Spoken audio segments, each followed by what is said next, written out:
আমার কথা হইল ভাই যে এই যে আমাদের এই যে দিনই অধঃপতন, আজকে আমরা তো অনেক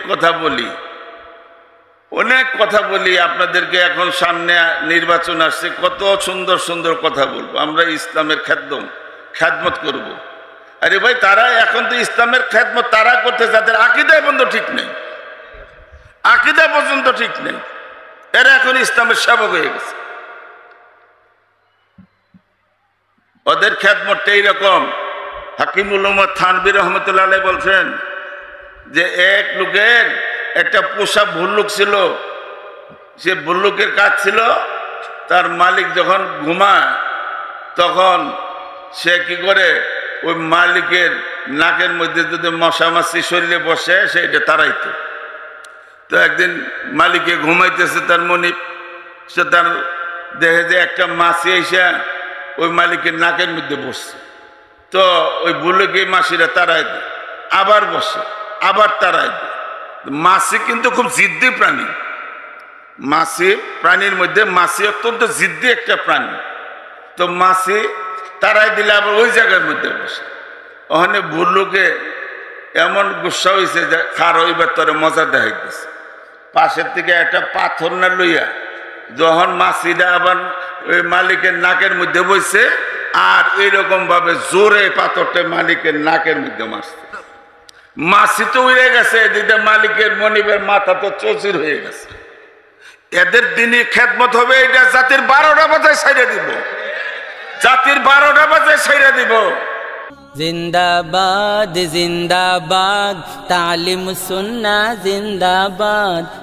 আমার শেখ মুর্শিদ মহিউসুন্নাহ শাহ আবরাল হক রহমতুল্লাহ আলাইহি, উনার কাছে আমরা যখন যাইতাম তখন দেখতাম যে অনেক বড় বড় শেখুল হাদিস, অনেক বড় বড় শেখুল তাফসীর, ওনারা হযরতের কাছে যাইতেন এবং নিজেদের ইলমি যোগ্যতা বর্ণনা করতেন যে আমি অমুক মাদ্রাসা থেকে ফারিগ তাহসিল। তো হযরত বলতেন যে আপনার নুরানি কায়দা কার কাছে পড়ছেন? শেখুল হাদিসদেরকে প্রশ্ন করে যে নুরানি কায়দা কার কাছ থেকে পড়ছেন, এটা জিজ্ঞাসা করে। তো সেইখানে আপনার সেই আমরা তো থানা ভবনের সেই নমুনা দেখি নাই, এটা দেখছেন আমাদের দেশের হযরত মাওলানা আতাহারী সাহেব রহমতুল্লাহ আলাইহি, হযরত হাফিজ হুজুর রহমতুল্লাহ আলাইহি, এরকম সদর শামসুল হক ফরিদপুরের রহমতুল্লাহ আলাইহি, পীরজি হুজুর রহমতুল্লাহ আলাইহি, হযরত মাওলানা হাবিবুল্লাহ সাহেব রহমতুল্লাহ, মকসুদুল্লাহ সাহেব রহমতুল্লাহ, ওনারাই দেখছেন ওইখানকার নকশা নমুনা। আব্দুল ওয়াহাব সাহেব রহমতুল্লাহ আলাইহি বানি হাটহাজারী, তো ওনারা ওইখানে নকশা দেখছেন। তো আমরা যখন হাত ধুয়ে যাইতাম তখন সেখানে দেখতাম যে বাংলাদেশের এবং অন্যান্য দেশ থেকে যত বড় বড় আলেম ওলামারা আসছে, এমনকি পাকিস্তানের আমাদের হযরত আলা রহমতুল্লাহ আলাইহির বিশিষ্ট খলিফা, যাকে রুমিয়ে জামান বলা হয়, হযরত মাওলানা হাকিম আখতার সাহেব রহমতুল্লাহ আলাইহি, উনার মতন মানুষ, উনি পর্যন্ত সেই আশরাফুল মাদারিস হাত ধুইতে গিয়া আপনার সেখানে এই একটা নুরানি কায়দা এবং একটা কাপি মানে একটা খাতা নিয়ে উনিও এই দৈনিক যতদিন ওইখানে থাকতেন ততদিন ওইখানে ওই মক্তবের ছাত্রদের সাথে গিয়া ওই নুরানি কায়দা মস্ক করছেন, এবং এটা পরীক্ষাও দিতে হইত, এগুলি পরীক্ষাও দিতে হইতো। খাতার মধ্যে আপনার যারা উস্তাদ ওনারা লিখতো যে এটার মস্ক হয়েছে, সহি হয়েছে, আবার যদি সহি না হয় তাহলে আবার ইয়াদা করে দিত, যা আবার মস্ক করে আসে, আবার শুনাইত। তো সেইখানে যারা বিশেষ করে ওলামায়ে কেরাম, ওনাদের তরক্কি নেওয়া খুব কষ্ট ছিল, তাদেরকে সহজে তরক্কি দিত না। আর আমাদের মতন একেবারে জাহেল যারা, আমাদেরকে সহজে তরক্কি দিয়ে দিত, জানে যে এই তো আর কোরআনের খেদমত করবে না, আমাদের তরক্কি দিত। মাঝে মানে খুব রাগ করত। এবং ওইখানে হজরতের এইখানে যে আপনার এর জন্য আলাদা কোনো নিজাম ছিল না, ওই মক্তব নাজারা হেফজখানার উস্তাদরাই আপনার তাদেরকে শুধু তাদের পরীক্ষা নিত আর মস্ক করতে হইতো ওই নুরানি নাজারা ছাত্রদের কাছে আমাদের আকাবেরদের ইসলাহের তরিকা এটাই ছিল। ঠিক থানা ভবন এই নকশা ছিল।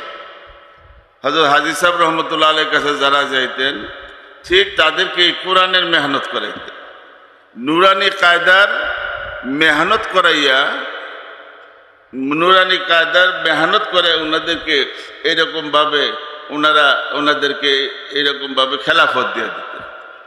এখানে এরকম ছিল না যে আজকে 1000 দানা তসবিহ এটা জপ হয়েছে কিনা, কত হাজার বার পড়ছে, এটা না, কোরআনের উপরে মেহনত। আলহামদুলিল্লাহ সেই নকশা ওইখানে দেখছি। তো সেখানে দেখার পরে থেকেই মনের মধ্যে এই পিপাসা, আমাদেরকে আজান মস্ক করাইতো। একদিন আমি ফজরের নামাজের আজান দিতেছি, আমারে বললো যে তুমি আজান দাও, তো আজানে লাগাই দিল। তো আমি ফজরের নামাজ আজান দিতেছি, যখন আজান দিয়ে শেষ করলাম দিয়ে হযরত আমার পিছনে দাঁড়ায় রয়েছে, দেখেন কিরকম নেগরানি করতো। পরে আমারে ধরছে, এই যে তুমি আজানের সময় যে তুমি ইয়ে করলা হাইয়া আলাস সালাহ, এরকম সিনা ঘুরাই ফেলাইছে, হাইয়া আলাল ফালাহ সিনা ঘুরাই ফেলাইছে। বলে তুমি সিনা ঘুরাইলা কেন? তুমি তো শুধু চেহারা ঘুরাইবা, সিনা ঘুরাইলা কেন? হযরতে দেখেন কিরকম ভাবে নেগরানি করত, প্রত্যেকটা কদমে কদমে নেগরানি করত। তো আসলে এই হযরত ওয়ালা হারদুই রহমতুল্লাহ আলাইহি উনার তত্ত্বাবধানে সেই সময় এটা হিন্দুস্তানের মতো জায়গা, সেইখানে 130টা মক্তব মাদ্রাসা উনি পরিচালনা করতেন। আর এরকম ছিল না, উনি প্রথম জীবনটা প্রত্যেকের কষ্টের হয়। প্রথম জীবন কোনো বুজুর্গানের দিনের শেষ জীবন অনুসরণ করতে নাই। শেষ জীবন আল্লাহ পাক তাদেরকে অনেক অসাদ দান করে, মালের দিক দিয়ে অসাদ দান করে, মুহিব্বিন মুতাল্লিকিন, তারা নজর নিয়াজ হাদিয়া তওবা অনেক কিছু দেয়। কিন্তু প্রথম জীবন আমরা শুনছি যে হযরতের প্রথম জীবন এরকম ছিল, সাইকেলে চৈরা চৈরা উনি এই সমস্ত মাদ্রাসাগুলি দৈনিক 10টা 20টা মাদ্রাসা ময়না করত, পরিদর্শন করত। প্রথম জীবনে এরকম কষ্ট হচ্ছে। শেষ জীবন দেখছি, প্রথম জীবন তো দেখি নাই, শুনছি। তখন বাংলাদেশে আসছে 2003 সালে, আলহামদুলিল্লাহ আমাদের এইখানে আসছে। তো হযরতের অসুস্থ হয়ে গেছে। বাংলাদেশের যত বড় বড় মাদ্রাসা আছে, হাটহাজারী মাদ্রাসা, পটিয়া মাদ্রাসা সহ যত এই বড় বড় মাদ্রাসার ওনারা হযরতকে নেওয়ার জন্য, হযরত অসুস্থ, ওনার জন্য প্রত্যেকেই হেলিকপ্টার রিজার্ভ করে পরে আইসা দরখাস্ত দিয়ে বসে গেছে, হযরত একটু আমাদের মাদ্রাসা যাবেন, একটু আমাদের মাদ্রাসা যাবেন। তো ওই বছর আমি আর হযরতের কাছে দরখাস্ত দেওয়ারও সাহস পাইনি। আমি হাজী হাইবুল্লাহ সাহেব রহমতুল্লাহ আলাইহি দানমন্ডি, সেখানে আমি বারান্দার মধ্যে বসে শুয়ে রয়েছে, আমি আর এই বাদশা ভাই, জামিউস সুন্নাহ মাদ্রাসার প্রতিষ্ঠাতা। হঠাৎ করে আমাকে ডাক দিছে, খবর পাঠাইছে যে ভাই মিজান সাহেব কাহা হে, বললাম। তা আমি দৌড়াই গেলাম, আমি মনে হচ্ছে কি জানি আমার। পরে আমার জিজ্ঞাসা করলো যে ভাই তোমার মাদ্রাসা এখান থেকে কত দূরে? তা আমি বললাম যে হযরত এইখান থেকে এই 75 কিলোমিটার। কতক্ষণ লাগবে? আমি কমাই কইনি, অনেকে আবার করে কি দাওয়াত দেওয়ার সময় কমায় করে, সময়টা কমায়, হ্যাঁ কমায় করে। আমি না বাড়াই করছি, আমি হয়তো 2.5-3 ঘন্টা লাগবে। রাস্তা কেমন? আমি বললাম হুজুর রাস্তা তো ওইখানে নদী পাড়িয়ে যেত, নদীর মধ্যে তখন ব্রিজ ছিল না, এই যে আপনার কাপাসিয়া ব্রিজ ছিল, ফেরি দিয়ে আসতো। যাই হোক, আমার কাছ থেকে হুজুর সব কিছু জানছে। তো ওই যে বিভিন্ন বড় বড় মাদ্রাসাওয়ালারা আপনার দরখাস্ত দিয়া তার হেলিকপ্টার রিজার্ভ করে তারা দরখাস্ত দিছে, আর আমার কাছে তখন আমার গাড়িও নেই। তখন আমাকে ডেকে বলল, আচ্ছা তোমার এখানে যদি যাই তোমার কি গাড়ির ইন্তজাম আছে? আমি বললাম যে হুজুর আমার তো গাড়ি নেই। যে কেমনে নিবা? তখন আমাদের এই মাদ্রাসার সভাপতি জয়নাল আবদিন সাহেব, ওনাকে বললাম যে ভাই হজরত তো মনে হয় এরকম জিজ্ঞাসা করছে, এখন তো উনি তো ওই সিটে বৈশা যাইতে পারবে না, এখন গাড়িটা যদি এরকমভাবে আপনার এখানে শোয়ানোর ব্যবস্থা করতে পারেন এই অ্যাম্বুলেন্সের মতো, হয়তো বা এটা হজরতের কাছে এটা আমি বলতে পারি। তখন হজরতের কাছে বললাম যে হজরত গাড়ির ইন্তজাম হয়েছে। বলছে ঠিক আছে, এটা দেখাও। পরে জয়নাল আবদিন সাহেব গাড়ির পিছনের সিট টিট সব খুলে একটা চৌকি বানাইছে। সেই চৌকি বানাইয়া পরে হজরতে আইসা রাত্রে রইল বসুন্ধরা মাদ্রাসা। পরের দিন সকালবেলায় আসছে এই দেওনা মাদ্রাসা। আমি কিন্তু আগে আসতে পারিনি, আমি হজরতের খেদমতে ওইখানে, হজরতের খেদমতে ওইখানে। আর ওইটাই এমন ছিল যে হজরতের কামরায় যারাই খেদমত করতে যায় হজরতের কামরা থেকে বাইরে করে নিকালো আছে, যাই যায় খেদমত করতে আটপটি বা ফরমাইশ করতে সবাই বাড়ি আছে। আমি হজরত এরকম করতেছে কিন্তু কেউ কবুল করতেছে না, কারো খেদমত কবুল করতেছে না। তা আমার মাথার মধ্যে একটা বুদ্ধি আসছে, আল্লাহ পাকে জেহেনের মধ্যে ডাইলা দিছে। আমি করলাম কি বাকায়দা এটা হজরতের কাছে দরখাস্ত লিখলাম যে হজরত আপনার এই সফরে খেদমতের জন্য আমি তৈরি আছি। এই দরখাস্ত দেওয়ার পরে সাথে সাথে হজরত আমারে কবুল করে নিছে আর সমস্ত খাদেমকে বাড়ি করে দিছে। এত উসুলি মানুষ। আমরা তো যাই যে কারোর কাছে আপনার ঘরে ঢুকতে অনুমতি নেই, আর গিয়েই তো আত্মটিবা শুরু করে। কিন্তু না, ওনারা কত উসুলি মানুষ, আমি কথাটা এই জন্য বলতে চেয়েছিলাম। যাই হোক, হজরতে ওই সময় দেওনা মাদ্রাসা আসছে 2003 সালে। তো তখন ওই মসজিদটা মাটির ঘর ছিল, এই যে মসজিদটা মাটির ঘর, এই দোতলা বিল্ডিং, তখন কাজ চলতেছে। এই অবস্থায় আমি মাত্র আপনার একদিন আগে নোটিশ দিছি যে হজরত মনে আসতে পারে, আপনারা তুই থাকেন। তো যখন এই খবর পাঠাইলাম, আমার বড় ভাই ডাক্তার মতিউর রহমান সাহেব, উনিও ছিলেন দেশে। ওনারা আপনার ওই ঘরে রাতারাতি এসি লাগাইলো, ওই দোতলা কাজ চলতেছিল, এখানে ফ্যান লাগাইলো। তো যাই হজরত আসছে, আসিয়া কি করলেন, প্রথম ওই মাদ্রাসার বোর্ডিংয়ে ঘরে গেলেন, পায়খানা পরিদর্শন করলেন। তারপরে বললো তোমার মাদ্রাসার ছাত্রদেরকে ডেকে আনা হয়েছে, তেলাওয়াত করো। আমি আগে থেকে বলে নিচ্ছি, দেখো যদি তেলাওয়াত করো তোমরা হযরতকে শোনাও, তাইলে তেলাওয়াতের আদব ফায়দা আগে বইলে নিবা, আদব ফায়দা এটা বইলে তারপরে তেলাওয়াত করবে। তখন হযরতের এদেরকে হেফজখানার ছাত্রদেরকে নিচ্ছি। এই আপনার যখন প্রথম একজন আউযু বিল্লাহি মিনাশ শাইতানির রাজিম তেলাওয়াত শুরু করলে, দ্বিতীয় জন হযরত এত নারাজ হইল। তখন হযরতের খাদিম ছিল কলিম সাহেব, ওনারা বল তুমি তেলাওয়াত করো। আমি হযরত এটা তো আমাদের ছাত্ররা জানে, আমরা তো এটা শিখি। হযরত এমন ধমক দিতে, জানলে কি হইব, তেলাওয়াতের আগে তো সে বলে নাই,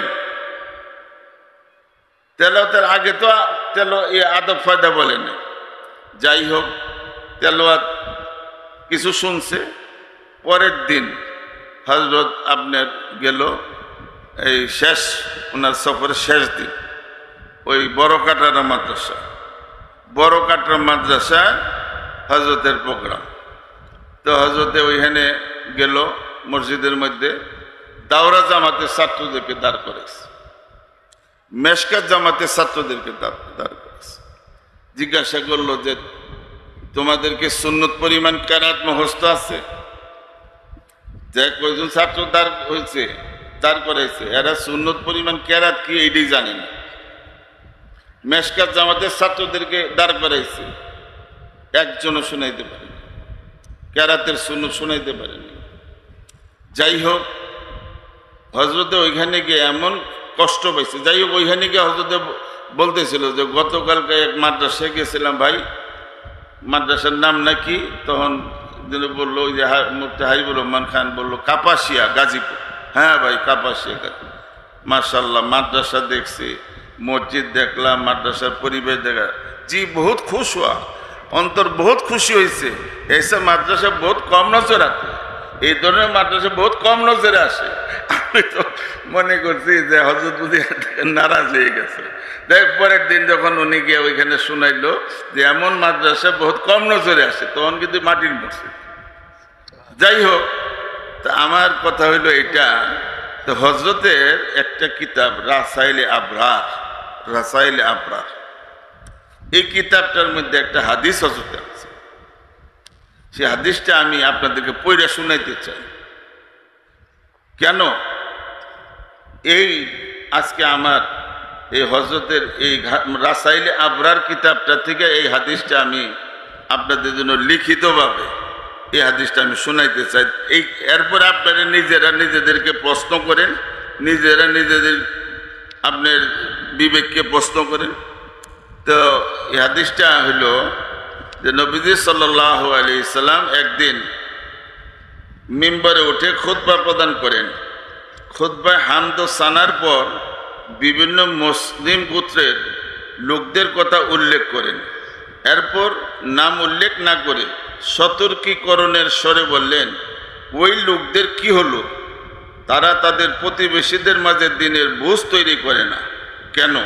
এক নম্বর প্রশ্নটা কিন্তু একটার মধ্যে, আপনারা কিন্তু প্রশ্নটা একটার মধ্যে সবটি আসতে পারে, কিন্তু উনি কিন্তু আলাদাভাবে নবীজি সাল্লাল্লাহু আলাইহি সাল্লাম আলাদাভাবে একটা হলো দিনের বুঝ কেন তৈরি করে না।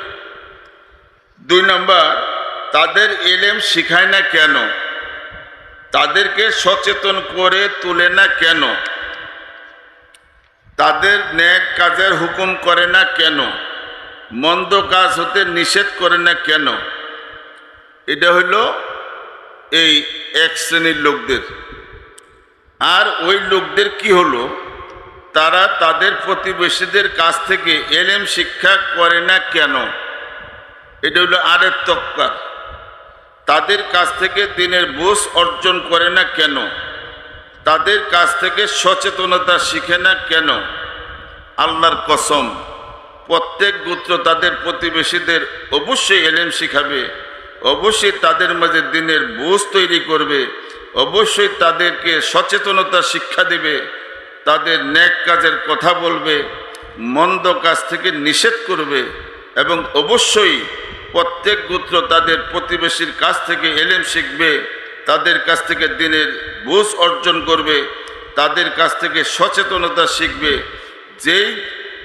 যেই নিজের দায়িত্ব পালন না করবে, আমি তাকে দুনিয়াতে শাস্তি দেব। আজকে দেখেন আরো এই একই হাদিস নবীজি সাল্লাল্লাহু আলাইহি সাল্লাম পরবর্তীতে যারা সাহাবে কেরাম, যা আপনি কাদেরকে উদ্দেশ্য করে বলছেন, তারপরে উনি একই হাদিস মানে 3 বার একই হাদিস ওই সাহাবে কেরামকে শুনাইলেন।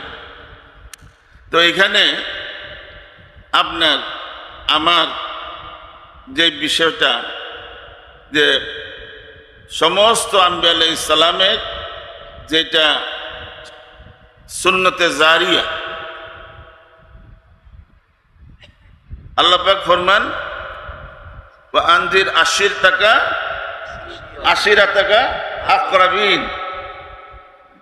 আল্লাহ তাআলা আল্লাহর হাবিব সাল্লাল্লাহু আলাইহি সাল্লামকে আদেশ করছেন যে আপনার যারা আকরাবিন, আপনার পরিবার নিকটতম যারা, তাদের মধ্যে সচেতনতা সৃষ্টি করে।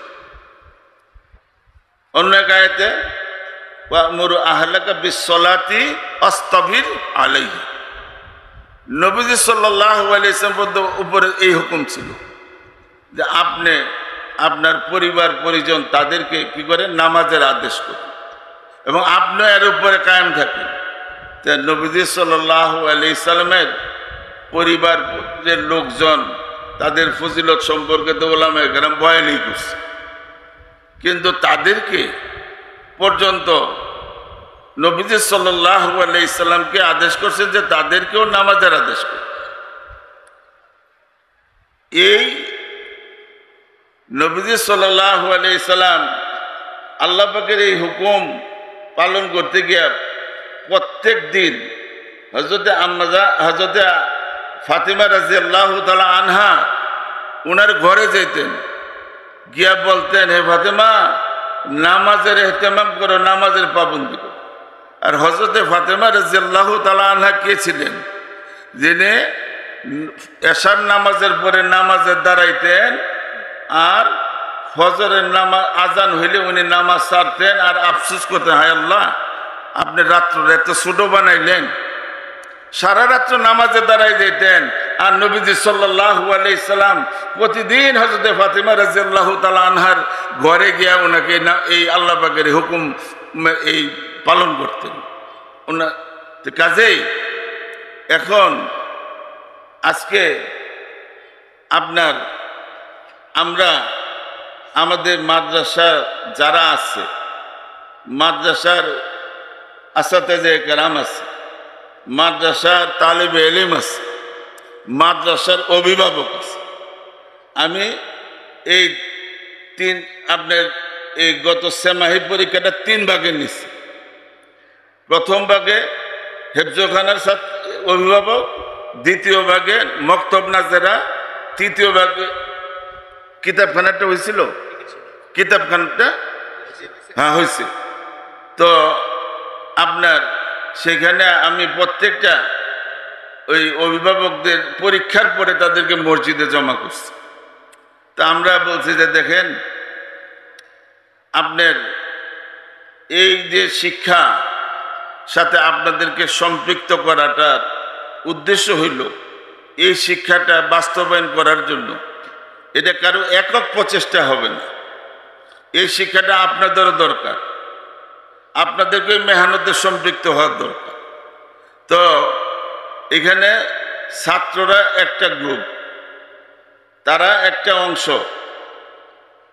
তারা একটা গোত্র, তারা একটা দল, তারা একটা জোট। আর আপনারা যারা অভিভাবক আছেন, আপনারা একটা জোট, অভিভাবকরা আপনারও একটা জোট, আর মাদ্রাসার আসাতেজে কেরাম তারাও একটা জোট। তো আসেন আমরা সবাই মিলে একটা ঐক্য জোট করি। আসেন আমরা সবাই মিলে একটা ঐক্য জোট করি। দেখছেন না, ঐক্য জোটের যখন এইরকম ছাত্র জনতা সব ঐক্য জোট হইল, তারপরে দেখছেন না এই যে আপনার স্বৈরাচারী সরকার কিভাবে দেশ থেকে পলায়ন করছে না? হ্যাঁ, সব কিছু তাদের ছিল, কিন্তু আপনার এই জোটের মোকাবেলা করার কোনো শক্তি তার ছিল না।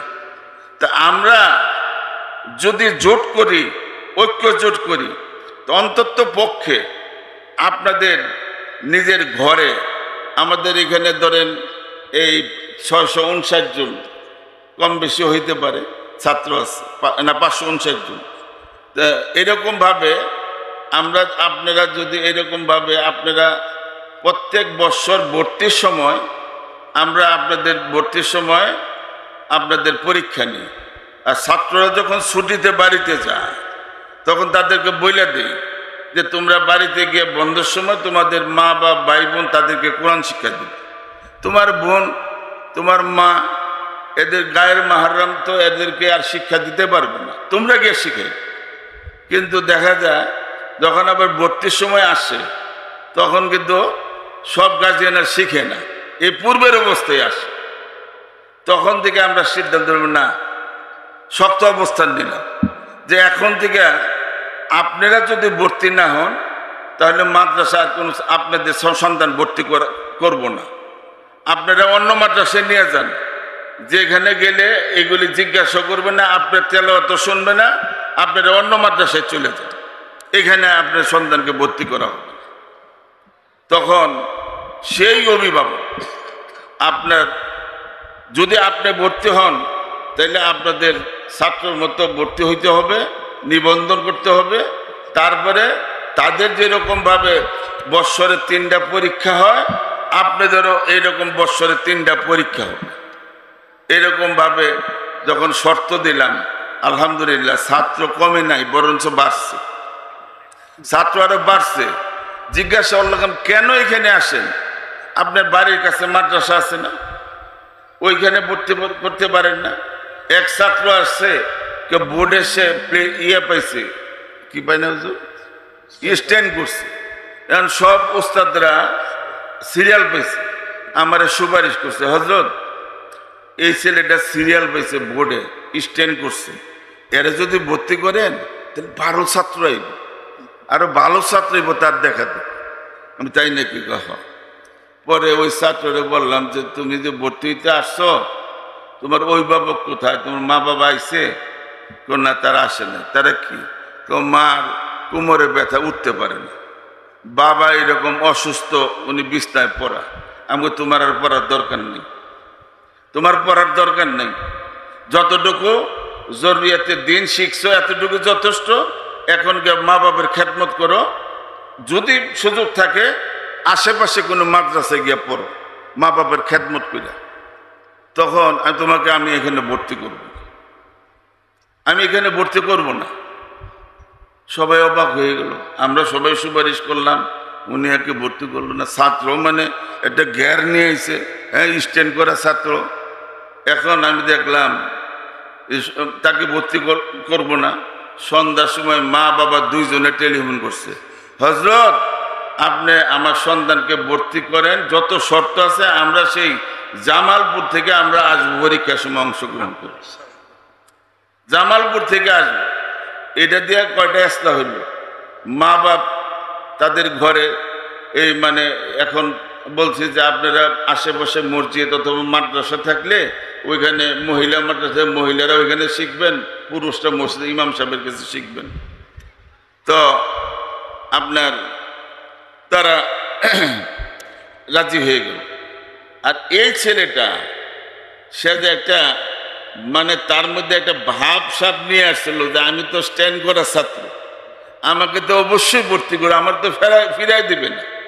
সে একটা নফসের মধ্যে তার একটা বিরাট একটা নিয়ে আসছিল। আমি তাকে এই যে ভর্তি না করা এবং বিলম্বিত করার কারণে সে পরে বেনফস হয়ে গেল। সে বেনফস হয়ে গেল যে হজরত আমি এইখানেই ভর্তি হব, যত শর্ত আছে সব পালন করব।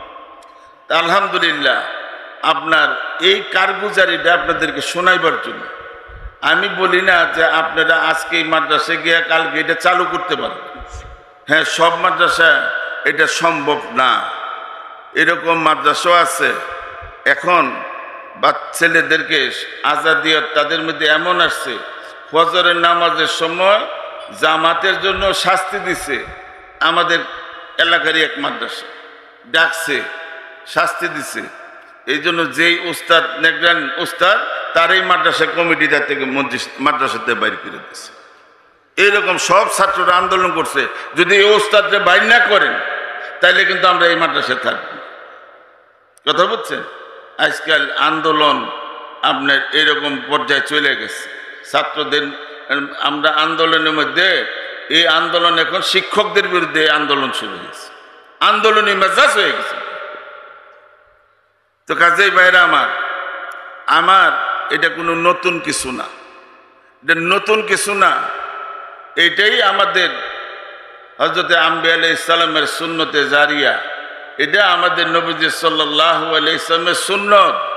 এই আদেশ পাইয়া হযরতে রাসূল পাক সাল্লাল্লাহু আলাইহি সাল্লাম উনার মেয়ে হে ফাতেমা বিনতে মুহাম্মদ, হে সফিয়া বিনতে আব্দুল মুতালিব, উনাদেরকে খানার দাওয়াত দিয়া বলতেছে যে আমি আল্লাহ তাআলা আমাকে আদেশ করছেন, আমি তোমাদের জন্য যে জিনিস নিয়ে আসছি আরবের কোনো যুবক এরকম জিনিস নিয়ে আসে নাই, তোমরা আমার সম্পদ থেকে যা ইচ্ছা নিয়ে যাও, কিন্তু তোমরা আল্লাহ তাআলা আমাকে যে আদেশ করছেন যে তোমাদেরকে এরকমভাবে দিন শিক্ষা দেওয়ার জন্য, তোমাদেরকে ইসলাম গ্রহণ করার, ইসলাম না দিন শিখানোর জন্য এই জিম্মাদারি, এটা তোমরা সর্বপ্রথম উনি ওনার ঘরের লোকজনদেরকে দাওয়াত দিয়েছেন। এবং সমস্ত আম্বিয়া আলাইহিস সালামের এইটাই সুন্নতে জারিয়া ছিল যে তারা নিজের ঘরের থেকেই সর্বপ্রথম দিনের দাওয়াতের কাজ শুরু করছে। ভাইরা আমার, যদি আমরা এটা না করি, ফলাফল কি দাঁড়াবে, রেজাল্ট কি দাঁড়াবে, কি দাঁড়াবে? আল্লাহ পাক তো অন্য আয়াতে কারিমার মধ্যে আল্লাহ ফরমান, ইয়া আইয়ুহাল্লাযীনা আমানু কু আনফুসাকুম ওয়া আহলিকুম নারা, হে ঈমানদারগণ, তোমরা নিজে বাঁচাও জাহান্নামের আগুন থেকে, এবং তোমার অধীনস্থ পরিবার পর্যন্ত তাদেরকে জাহান্নামের আগুন থেকে বাঁচাও। আজকে সেইখানে যদি আমরা প্রত্যেকটা ঈমানদার যারা মুসলিম, আমরা যদি আজকে দায়িত্ব পালন করতাম, এই আল্লাহ পাকের এই হুকুম, নবীজি সাল্লাল্লাহু আলাইহি সাল্লামের সুন্নতের উপর আমল করতাম, তাইলে আজকে জাতি কোরআন শূন্য হইতো। আমার আগে মাওলানা মুস্তাকিম বিল্লাহ বলছেন না কোন বলছেন যে আজকে উম্মত কোরআন শূন্য হয়ে গেছে। শূন্যতা তো একটা মাত্রা আছে, অন্য কোনো ব্যাপারে যদি এই শূন্যতা সৃষ্টি হয়, আজকে সকাল থেকে কারেন্ট নেই, আমরা কত পেরেশান, বিদ্যুৎ বিভাগের সাথে যোগাযোগ করতেছি, পানি নাই, নানান রকমের সমস্যা সৃষ্টি হয়েছে, নানান রকমের ইন্তেশার সৃষ্টি হয়েছে। কোনো জায়গায় যদি পানি না বন্ধ, লাইন বন্ধ হয়ে যায়, বিদ্যুৎ বন্ধ হয়ে যায়, ওই এলাকার লোকেরা আন্দোলনই হয়ে যায়। কিন্তু আজকে জাতি কোরআন শূন্য হয়ে গেছে। আজকে আপনার যে 2% মুসলমানের সন্তানরা শুধু মাদ্রাসায় শিক্ষার জন্য আসে, তার মধ্যে কওমি এবং আলিয়া এই মিলা, কিন্তু আলিয়া মাদ্রাসায় কতটুকু কোরআন শিক্ষা দেওয়া হয় এটা আপনারা ভালো জানেন। কিন্তু আমাদের কওমি মাদ্রাসার মানে জাতির ধরেন 2%ই মাদ্রাসায় আসে, আর বাকি 98% সন্তান মুসলমানদের সন্তান। তারা কোথায় যায়? তারা তো স্কুলে যায়, তারা তো স্কুলগামী। আজকে এই অবস্থা যদি চলতে থাকে তাহলে কি হবে? 98% থেকে স্কুলগামী, আগামীতে এরকম হইতে পারে, সেটা আরো পার্সেন্টেজ কমতে এরকম হইতে পারে, একেবারে এটা শূন্য কোঠায় চলে আসতে।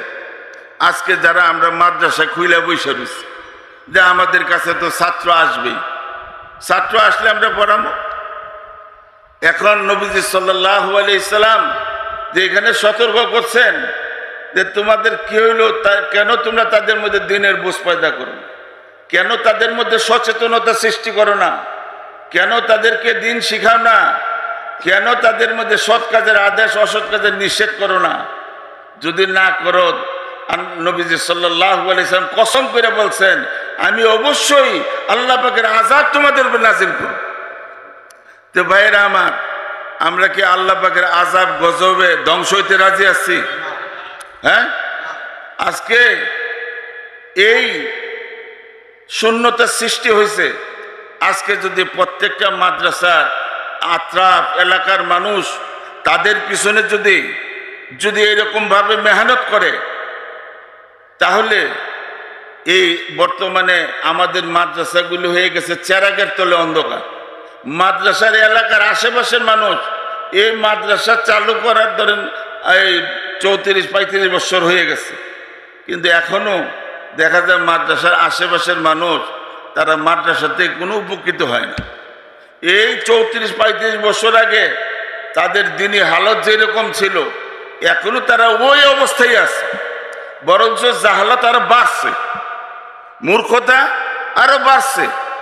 আমরা হেফাজতের সময় দেখছি, যখন হেফাজতে আল্লামা শফিউর রহমতুল্লাহর নেতৃত্বে আমাদের এই মাদ্রাসা, বিভিন্ন মাদ্রাসার ছাত্ররা সেই শাপলা চত্বরে গেল, এই এলাকার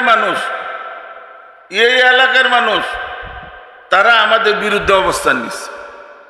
আমাদের বিরুদ্ধে অবস্থান নিচ্ছে যে এই মাদ্রাসাতে ছাত্র গিয়া ওইখানে আপনার ওই শাপলা চত্বরে গেছে।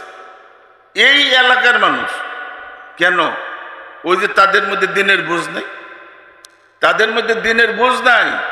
আমরা তাদেরকে দিনের বুঝ, তাদের মধ্যে দিনের বুঝ পয়দা করতে পারি নাই, তাদেরকে সচেতন করতে পারি নাই, আমাদের কাজের সাথে তাদেরকে সম্পৃক্ত করতে পারি নাই। যদি করতে পারতাম তাহলে কি তারা মাদ্রাসার বিরুদ্ধে অবস্থান নিত? আমি তো বলি যে আমরা যারা মাদ্রাসা নিয়ে আসছি, আমাদের জনগণের কাছে দুইটা সম্পদ আছে আর আমাদের কাছে একটা সম্পদ আছে। তাদের কাছে যে সম্পদ, একটা হলো তাদের সন্তান আর একটা হলো তাদের সম্পদ। আমরা যদি তাদেরকে একটা দেই তাহলে তারা আমাদেরকে কয়টা দিবে? দুইটা দিবে। তাদের সম্পদ দিব, সন্তানও দিব। এই জন্য ভাইরা আমার, যুগের সময়ের চাহিদা, আজকে মাদ্রাসার শিক্ষা যে দিন দিন যে সংকুচিত হইতেছে। অনেক মাদ্রাসা এখন দেখা যায় এমন এমন অ্যাডভার্টাইজ দেয়, এগুলি কওমি মাদ্রাসার দস্তুরের মধ্যে নাই। এগুলি বিভিন্ন প্রাইভেট মাদ্রাসা থেকে আমাদের কওমি মাদ্রাসার মধ্যে এসে গেছে। হ্যাঁ, যে এই মাদ্রাসায় বললে তাদেরকে যদি স্টার মার্ক পায় তাদেরকে উমরা করানো হবে, তাদেরকে এই বৃত্তি দেওয়া হবে, তাদেরকে উন্নত মানের খানা দেওয়া হবে। এইগুলি এখন বর্তমানে কওমি মাদ্রাসার, বিভিন্ন কওমি মাদ্রাসাতে এই ধরনের পোস্টার করে ভর্তির সময় এই ধরনের অ্যাডভার্টাইজ চালু হয়েছে। হয় নাই? তাহলে বোঝা গেল 3 জন ছাত্র উমরা করতেছে। কোন মাদ্রাসা? করছে। হ্যাঁ, 3 জন উমরা। এক মাদ্রাসার স্ট্যান্ড করার কারণে 3 জন ছাত্র এখন, হুজুর যেহেতু ওই বিভাগের উচ্চ পদে আছে, জন্য হুজুর 3 জন ছাত্র এখন এই স্ট্যান্ড করার কারণে এখন উমরার মধ্যে আছে। কথা বলছেন? তা আমার কথা হইল ভাই, যে এই যে আমাদের এই যে দিনই অধঃপতন, আজকে আমরা তো অনেক কথা বলি, আপনাদেরকে এখন সামনে নির্বাচন আসছে, কত সুন্দর সুন্দর কথা বলবো। আমরা ইসলামের খ্যাদমত করব। আরে ভাই, তারা এখন তো ইসলামের খ্যাদমত তারা করতে, যাদের আকীদায় পর্যন্ত ঠিক নেই, আকীদা পর্যন্ত ঠিক নেই, এরা এখন ইসলামের সেবক হয়ে গেছে। ওদের খ্যাদমতটা এইরকম। হাকিমুল উম্মত থানভী রহমতুল্লাহ আলাইহি বলছেন যে এক লোকের একটা পোষা ভল্লুক ছিল, সে ভল্লুকের কাজ ছিল, তার মালিক যখন ঘুমায় তখন সে কি করে, ওই মালিকের নাকের মধ্যে যদি মশা মাছি শরীরে বসে সেটা তাড়াইতো। তো একদিন মালিকে ঘুমাইতেছে, তার মনিব, সে তার দেখে যে একটা মাছি এসে ওই মালিকের নাকের মধ্যে বসছে। তো ওই ভল্লুকে মাছিরা তাড়াই দেয়, আবার বসে, আবার তাড়াই দেয়। মাছি কিন্তু খুব জিদ্দি প্রাণী। প্রাণীর মধ্যে মাছি অত্যন্ত জিদ্দি একটা প্রাণী। তো মাছি তারাই দিলে আবার ওই জায়গার মধ্যে বসে। ওখানে ভল্লুকে এমন গুসা হয়েছে যে খার ওইবার তোরে মজা দেখাইতেছে। পাশের থেকে একটা পাথর না লইয়া যখন মাছিটা আবার ওই মালিকের নাকের মধ্যে বসে, আর এইরকম ভাবে জোরে পাথরটা মালিকের নাকের মধ্যে মারছে। মাছি তো উড়ে গেছে, এদিকে মালিকের মনিবের মাথা তো চৌচির হয়ে গেছে। এদের দিনই খেদমত হবে, এটা জাতির 12টা বাজায় ছাইড়া দিব, জাতির 12টা বাজায় ছাইড়া দিব। ভাইয়েরা আমার, জাতির যে কত বড় ক্ষতি হয়ে যাবে। আজকে কেন এই অবস্থা? আজকে উম্মতের এই অবস্থার জন্য কারা দায়ী? আমার শেখ মুর্শিদ মহিউদ্দিন শাহ আবরারুল হক রহমতুল্লাহ বলতেন যে একটা থানা, এখানে পুলিশ স্টেশন, আশেপাশে যদি চুরি ডাকাতি বাইরে যায় তখন এসপি সাহেব কারে ধরবে? থানার ওসিকে ধরবে। কেন তোমার এলাকার মধ্যে চুরি ডাকাতি হইবে? কাকে ধরবে? যারা থানার দায়িত্বশীল, ওসিকে ধরবে, অফিসারদেরকে ধরবে। হয় তাদেরকে চাকরি থেকে বরখাস্ত করবে, নাহলে তাদেরকে বদলি করবে, করবে কি করবে না। আজকে এই দায়িত্ব কাদের? কাদের দায়িত্ব? এই মাদ্রাসার দায়িত্ব। মাদ্রাসা শুধু এই 4 দেয়ালের ভিতরে মেহনত না, এই মাদ্রাসার দায়িত্ব হলে এলাকার মানুষের মধ্যে, তাদের মধ্যে দিনের সচেতনতা সৃষ্টি করবে, এই এলাকার মানুষের পিছনে মেহনত করবে, তাদের মধ্যে দিনের দাওয়াত দিবে। এটা মাদ্রাসার দায়িত্ব। মহিসুন্নাহ হযরত আল্লাহ হারদুই রহমতুল্লাহ বলতেন যে মাদ্রাসার দিনের ভাবমূর্তি রক্ষা করে না, সেটা তো এরকম মাদ্রাসা, ওই রকম মাদ্রাসা যে একটা মানুষ, তার একটা লাশ, তার দেহের মধ্যে আত্মা নাই, যেই মাদ্রাসার সেই দিনের ভাবমূর্তি রক্ষা করে না, অর্থাৎ তার এই দায়িত্ব পালন করে না, ওই মাদ্রাসাটা এইরকম একটা মুর্দা লাশের মতো। এটা জীবন্ত মাদ্রাসা হইতে পারে না, এটা জীবন্ত মাদ্রাসা হইতে পারে না। কাজেই আমরা ভাইরা আমার, আমি শুধু আপনাদের এই মনের মধ্যে একটু অবচেতন মনে একটু চেতনা সৃষ্টি করার জন্য আমি এই কারগুজারিটা শুনাইছি, আপনাদের থেকে বাহবা নেওয়ার জন্য না। যে ইচ্ছা করলেই যদি আপনারা আপনাদের যে মাদ্রাসার যে সমস্ত তালেবে ইলম আছে তাদের মাধ্যমে বন্ধের সময় যদি তাদেরকে হেদায়েত দিয়ে দেন যে তোমাদের ঘরে গিয়ে তোমরা তোমার পিতামাতা ভাই বোন তাদের কোরআন শিখাইবা, আর ভর্তির সময় তোমাদের পিতামাতাকে আনতে হবে, ঘরে গিয়ে কাজ করো, মেহনত করছো কিনা এটা কিন্তু যাচাই হবে।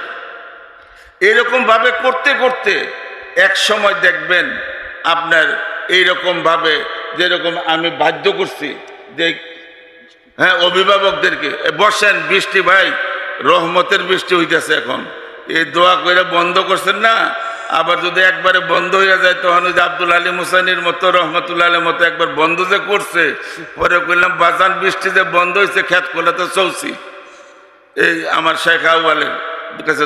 যাই হোক, তো এখন আপনাদের কাছে আমার হজরতের কথাগুলি আমি এই জন্য নকল করে শুনাইলাম, আমার ব্যক্তিগত কথা না, আমার আকাবেরদের নকল করা কথাগুলি আমি আপনাদেরকে নকল করে শুনাইলাম। আর আমার সম্পর্কে যা কিছু বলছে এটা ফকিহুন নফস মুফতি রশিদ আহমদ গঙ্গুই রহমতুল্লাহ আলাইহি, উনি ওনার আশেপাশে বীরবার দেখে বলছেন, এই তোমরা আমার আশেপাশে এরকম বীরবার করতেছ কেন? হয়তো তখন বললেন যে দেখো তোমাদের সুধারণা, এক ডাকাত ছিল এরকম, সে ডাকাতি করে জীবিকা নির্বাহ করত। তখন দেখলো যে পিরানি ব্যবসা খুব জমজমাট, কোনো কিচ্ছু লাগে না, পীর হইলে আর কিছু লাগে? কোনো ট্যাক্স নাই, কিচ্ছু নাই, পীর হইলেই তো হাদিয়া তওবা পাওয়া যায়। তো ডাকাত দেখলো আমি খামাখে গেলে ডাকাতি করব, আমি একটা জায়গার মধ্যে বৈশা যাই, তো এরকম ভাবে সে এক জায়গার মধ্যে বৈশা গেছে। এখন সে মুরিদ করা শুরু করছে, মুরিদ করার পরে বিশাল লোক এসে তার কাছে বায়াত হয়ে গেছে। একদিন মুরিদরা বলতেছে, আচ্ছা চলো আমাদের শায়েখের মাকাম কতটুকু একটু দেখি, আমাদের শায়েখের মাকামটা একটু দেখি। তো তারা এরকম মোরাকাবা কইরা দেখে যে তাদের শায়েখের কোনো মাকামই খুঁজে পাইতেছে না। এখন শায়েখের কাছে এসে বলল, হজরত আপনার মাকাম যে এত উঁচা কিভাবে বুঝবো? আমাদের তো ওই পর্যন্ত আমাদের কোনো ইয়েই নাই যে আপনার মাকাম বুঝা।